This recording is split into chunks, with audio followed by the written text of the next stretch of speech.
Richard came running across the street to avoid the leaf blowers and lawnmower.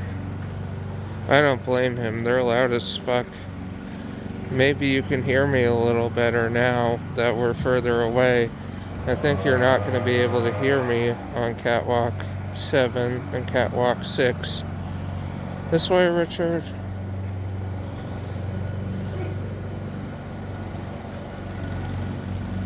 Come on, buddy.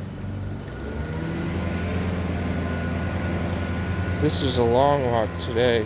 Come on, Richard, let's go.